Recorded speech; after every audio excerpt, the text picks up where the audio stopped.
everybody, Tor Thorson from GameSpot News here. We're back after a 1-week hiatus. Another 1-week hiatus. What are we, the Daily Show? We hardly do this show. You wish. Anyway, allow me to introduce my associate, young master. I can introduce myself, thank you very much. What am I, like a kid? What's going on? Well, aren't we in a bad mood? Yes, we are! That's because our favorite store for all things weird, foreign, and gaming has closed down. This week, Lixang announced it has ceased shipments due to financial losses incurred by a series of lawsuits filed in the UK by Sony.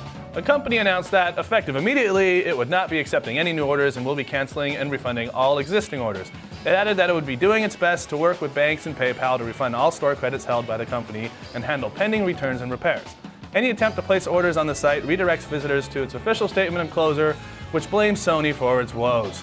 In a response, Sony called Lixang's charges a case of sour grapes. So there, and yeah, no PlayStation 5 for me.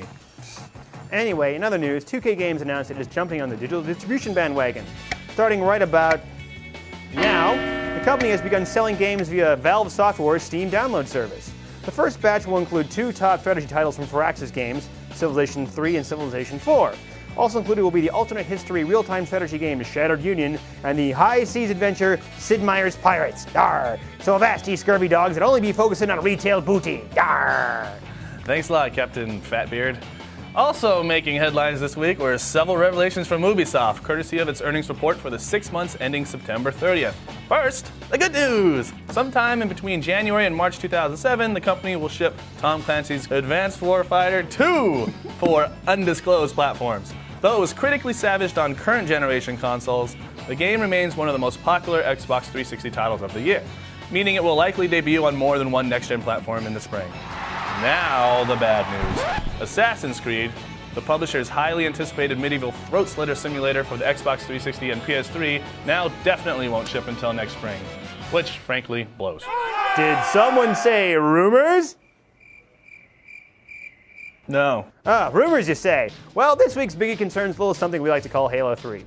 Rumors surfaced in Minnesota-based gaming magazine Game Informer, Go Gophers, that says that sources have tipped it off about a demo for the acclaimed Bungie shooter that will be released in the first half of 2007. Since it's Halo-related, that rumor made many headlines across the web, even though it came from the same publication that said Halo 3 was actually a free-roaming shooter called Halo Forerunner.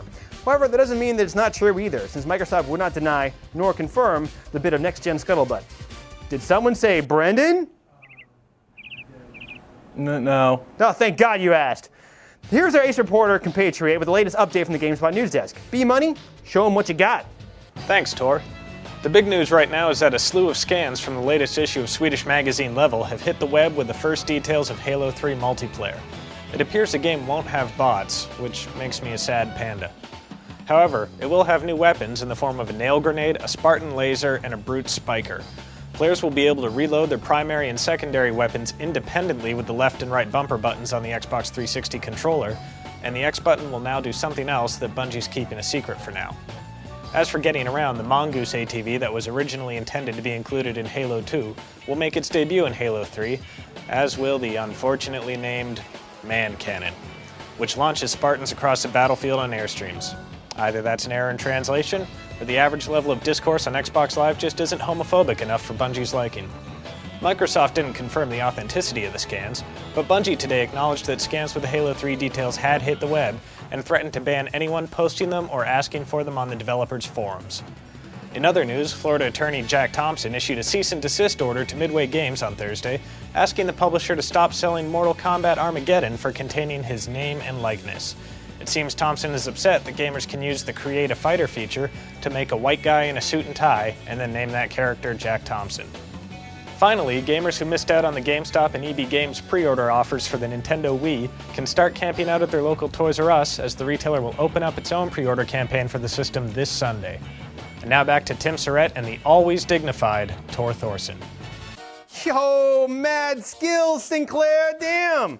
For GameSpot News, I'm Eric the Red. And I'm the Scarlet Pimpernel. Dude, no one gets your history jokes, okay? Most of us have degrees in stuff that matters. What, like a BA from Vassar? What, are you gonna pull a Jedi mind trick on me or something? That would require you having a mind.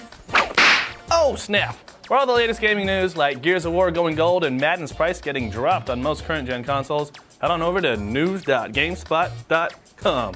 See you next week. Probably.